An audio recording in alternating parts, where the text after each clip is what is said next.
성당 스테인드 글라스를 플라스틱으로 바꾸라고?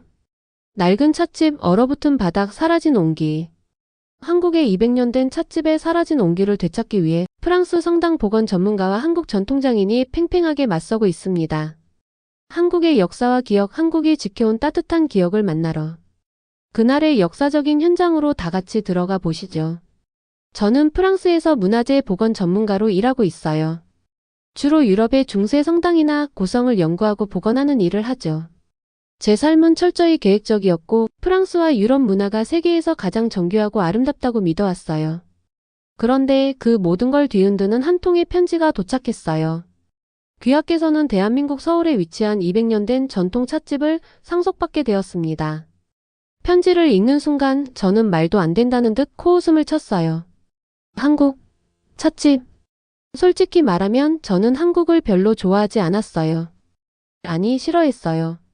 한국이라는 나라에 대해 떠올릴 때마다 저는 온통 부정적인 이미지뿐이었어요. 붙어있는 화려한 네온사인, 정리되지 않은 간판들, 고풍스러운 미학 대신 경제 성장만을 앞세운 삭막한 건물들. 제가 알기로 한국은 전통을 제대로 보존하지도 못한 채 무조건적인 발전만을 좇는 곳이었어요. 게다가 한국 문화라고 하면 싸구려 케이팝과 똑같이 생긴 아이돌들, 유럽 문화를 모방한 듯한 현대식 건물들밖에 떠오르지 않았어요. 역사적 깊이가 있는 예술과 건축을 연구해온 저로서는 도무지 한국이 문화적으로 의미 있는 곳이라고 생각되지 않았어요. 그런데 그런 나라에서 전통 찻집을 상속받았다고요? 저는 황당해서 다시 편지를 읽어봤어요. 혹시 프랑스의 한적한 시골 마을에 있는 찻집을 잘못 표기한 건 아닐까 싶었어요. 하지만 몇 번을 읽어도 분명히 대한민국 서울이라고 적혀 있었어요. 뭔가 잘못된 게 분명했어요. 저는 한국과 아무 관련이 없는데 왜 이런 유산이 저한테 온 걸까요? 저는 편지를 보낸 법률사무소에 전화를 걸었어요. 그리고 거기서 뜻밖의 이야기를 들었어요. 이 유산은 한 레온이라는 사람에게서 온 것이었어요. 변호사는 그가 프랑스 국적을 가진 한국계 입양인이었고 법적으로 확인해 본 결과 제가 그의 유일한 법적 상속인이라고 했어요. 한 레온. 이름을 듣는 순간 저는 머릿속이 하얘졌어요. 그 사람은 제 외할아버지였어요. 저는 외할아버지에 대해 아는 게 거의 없었어요. 어릴 때부터 아버지는 집을 떠났고 어머니도 아버지 쪽 가족에 대해 거의 말하지 않으셨어요. 저는 줄곧 제가 프랑스인이라고만 생각했어요. 한국과는 아무런 관련이 없는 줄 알았어요. 그런데 제 혈통에 한국인의 피가 흐른다고요? 더 충격적인 사실은 따로 있었어요.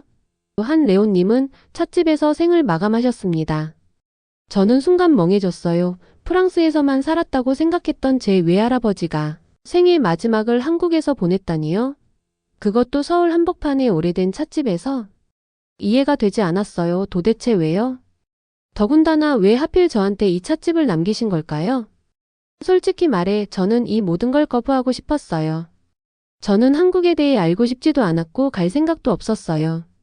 차라리 이 유산을 팔아버리고 그냥 프랑스에서 모른 채 살아가는 게 더 나았어요. 그런데 이상하게도 가슴 한구석에서 묘한 감정이 올라왔어요. 외할아버지는 왜 한국으로 돌아가셨을까요?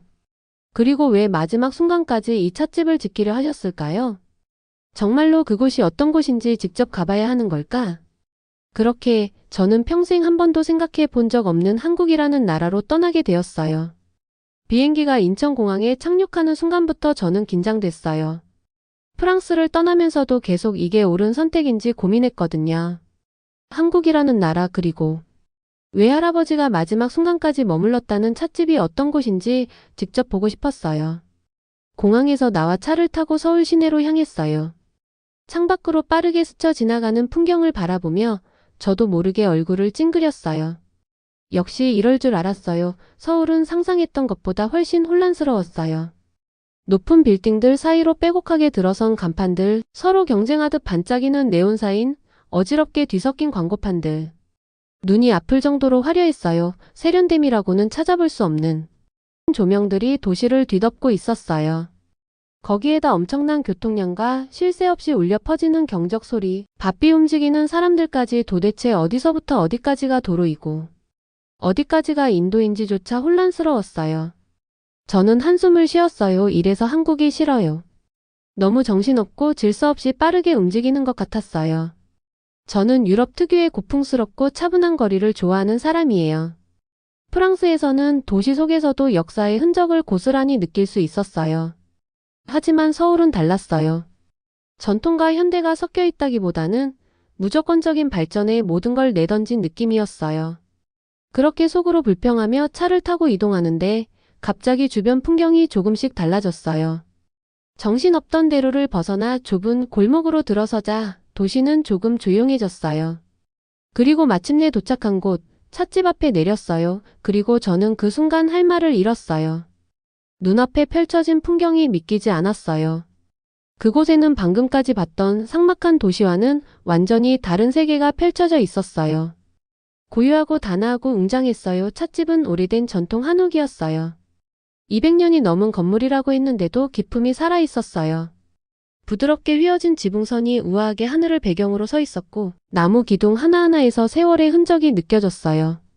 현대식 건물들 사이에서 오롯이 전통을 간직하고 있는 이 건물이 너무나도 신기하게 느껴졌어요. 솔직히 말하면 저는 한국 전통 건축에 대해 전혀 기대하지 않았어요. 어차피 변형된 모습이겠지, 완전히 복원된 곳이라면 별 의미 없을 거야 라고 생각했어요.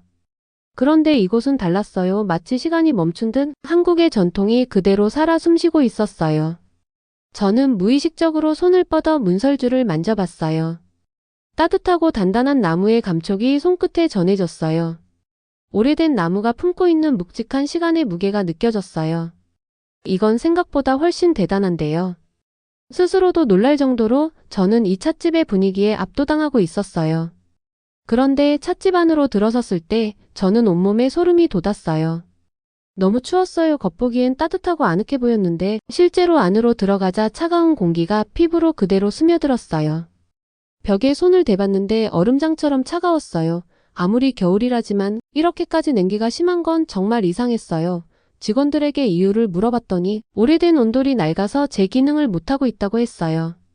원래 온돌은 바닥 아래에서 열이 올라와 방 전체를 고르게 따뜻하게 만든다고 하더라고요. 하지만 오랜 세월 관리가 제대로 되지 않아 지금은 완전히 얼어붙었다고 했어요.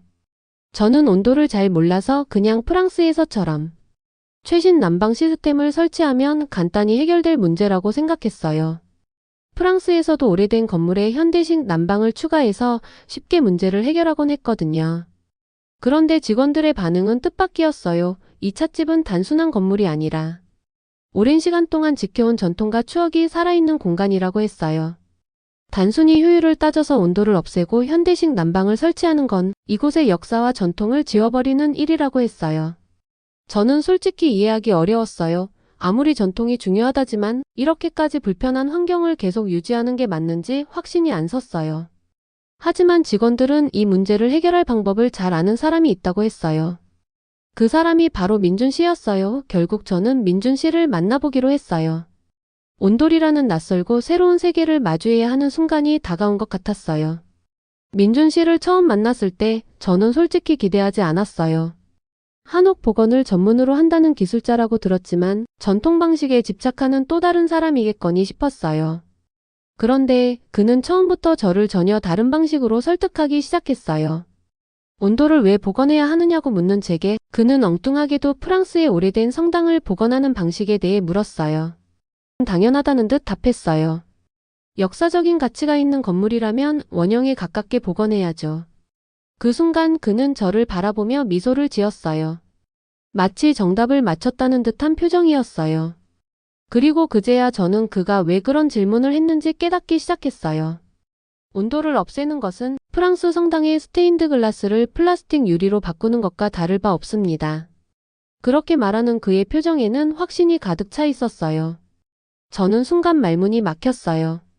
온돌은 단순히 난방 방식이 아니라 이 건물의 일부였고 한국 전통 건축 철학을 담고 있는 중요한 요소라고 했어요. 벽난로나 라디에이터처럼 공기를 직접 데우는 방식과 달리 온돌은 바닥에서부터 열이 천천히 퍼져나가 공간 전체를 균일하게 따뜻하게 만든다고 했어요. 처음엔 이해가 잘 안 됐어요. 바닥에서 열이 난다고 해서 뭐가 그렇게 대단한지 굳이 복원까지 해야 할 이유가 있는지 의문이었어요. 하지만 그는 직접 찻집 안으로 저를 데려가 공간을 바라보는 시선을 바꾸게 했어요. 방 안의 구조, 창문의 위치, 벽의 두께. 처음에는 그저 전통적인 느낌을 살린 건축물이라고만 생각했어요. 하지만 온돌을 중심으로 설계되었다는 그의 설명을 듣고 다시 보니 모든 것이 온돌과 연결되어 있었어요. 그는 벽을 손으로 짚으며 말했다. 이 구조는 서양식 난방과 맞지 않아요. 온돌은 바닥에서 열이 올라와 천천히 공간 전체를 따뜻하게 만들어주는데 이 벽과 창의 위치가 그것을 고려해서 설계된 거예요. 그런데 만약 여기에 현대식 히터를 넣는다면 공간이 비효율적으로 바뀌겠죠. 난방의 방식이 바뀌면 건물의 성격도 바뀌는 거니까요. 저는 잠시 그 말을 곱씹었어요. 그가 하는 말은 프랑스의 고딕 성당에서 스테인드 글라스를 떼어내고 LED 조명을 설치하는 것과 같은 이치였어요. 단순한 조명 교체가 아니라 건물 전체의 균형과 의미를 무너뜨리는 일이었어요. 그럼 온도를 없앤다는 건 이 한옥의 원래 의미를 지워버리는 건가요? 네, 맞아요. 이 찻집을 그대로 유지하고 싶다면 온돌도 함께 보존해야 합니다. 그래야 이 공간이 원래 가지고 있던 정체성을 잃지 않아요. 그제야 저는 온돌이 단순한 난방 방식이 아니라는 걸 깨닫기 시작했어요. 온돌을 없애면 찻집은 단순히 따뜻함을 잃는 것이 아니라 이 건물이 품고 있는 역사와 정체성을 지워버리는 것과 같았어요. 그렇다고 해도 이걸 복원하는 건 쉽지 않을 텐데요. 바닥을 다 뜯어내야 할 수도 있고 비용도 많이 들겠죠. 그는 웃으며 고개를 저었어요. 온돌 복원은 전부 뜯어내는 게 아니에요. 기본 구조를 유지한 채 손상된 부분만 조심스럽게 복원하면 됩니다. 오히려 현대식 난방을 억지로 설치하는 것보다 더 효율적일 수도 있어요. 그러면서 그는 바닥 아래 깔려있는 구들장이라는 돌에 대해 설명해 줬어요. 구들장은 온돌의 핵심으로 열을 저장하고 천천히 방출하는 역할을 한다고 했어요. 제대로 보수만 하면 이 오래된 온돌도 충분히 제 기능을 할 수 있다고 했어요. 저는 이제 확신할 수 있었어요. 온돌을 복원해야 한다. 이 찻집이 원래 가지고 있던 따뜻함을 다시 되찾아야 한다.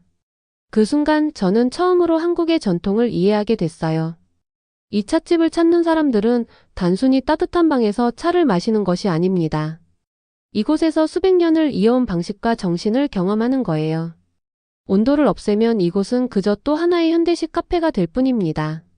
하지만 우리가 온도를 복원한다면 이곳은 살아있는 역사가 됩니다.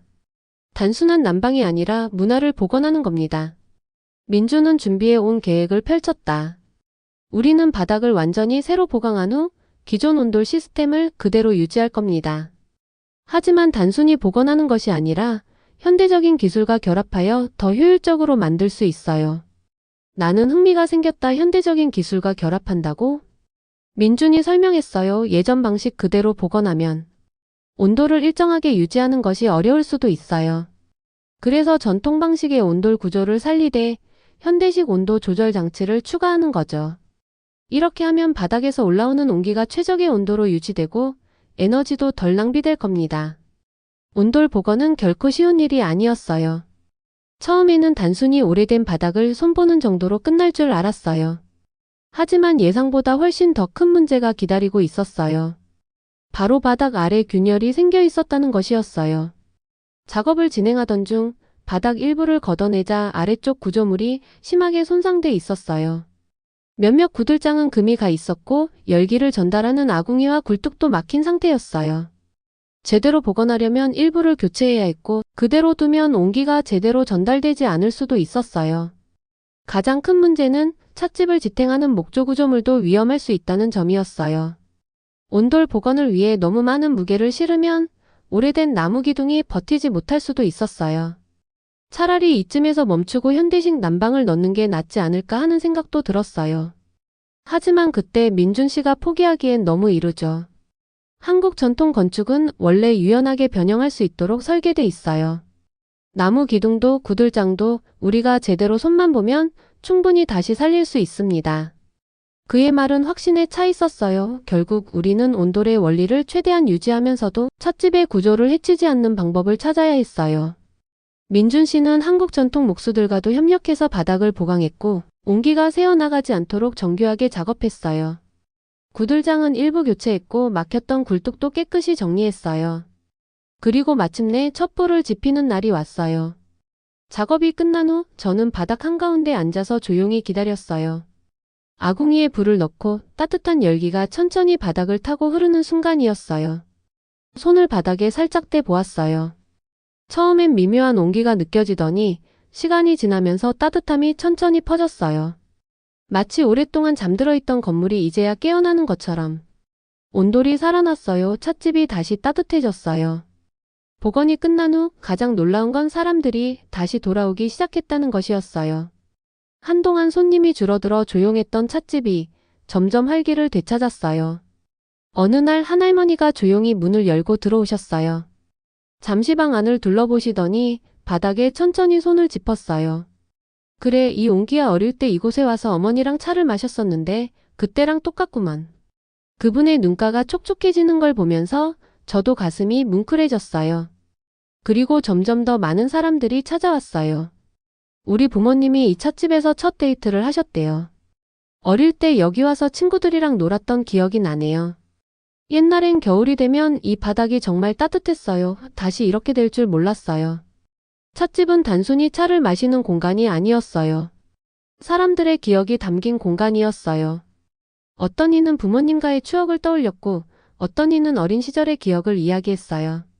그리고 저는 그제야 깨달았어요. 이곳을 따뜻하게 만든 건 단순히 온돌이 아니라 그 안에 담긴 이야기들이었다는 걸. 우리는 단순히 바닥을 고친 게 아니었어요. 이곳에서 시간을 되돌린 것이었어요. 다시 돌아왔고 오래된 기억을 나누었어요. 그리고 저는 그 모든 걸 지켜보며 이 찻집이 단순한 유산이 아니라는 걸 다시 한번 깨닫게 됐어요. 이제 와서 돌이켜보면 저는 한국을 이해할 생각조차 하지 않았던 사람이었어요. 처음 한국에 왔을 때 저는 이곳이 너무 복잡하고 정신없다고만 생각했어요. 화려한 네온사인, 질서 없는 거리, 빠르게 변하는 도시. 그리고 찻집을 상속받았을 때도 이곳이 제게 어떤 의미인지 몰랐어요. 한국 전통을 지키는 게 그렇게까지 중요할까 싶었어요. 하지만 지금은 알아요. 한국은 단순히 빠르게 발전한 나라가 아니었어요. 그 안에는 깊이 있는 역사와 사람들이 쌓아온 시간이 있었어요. 온도를 복원한 것도 찻집을 다시 따뜻하게 만든 것도 결국 사람들의 기억을 되살리는 일이었어요. 이제 저는 한국을 사랑하게 됐어요. 그리고 이곳이 제 또 다른 집이 되었다는 걸 알게 됐어요. 이제는 이 따뜻한 공간에서 더 많은 사람들의 이야기를 들으며 시간을 보내고 싶어요. 그렇게 한국에서의 새로운 삶이 시작됐어요. 오늘의 제보 사연은 여기까지입니다. 오늘의 사연 재미있게 보셨다면 좋아요와 구독 꼭 부탁드릴게요.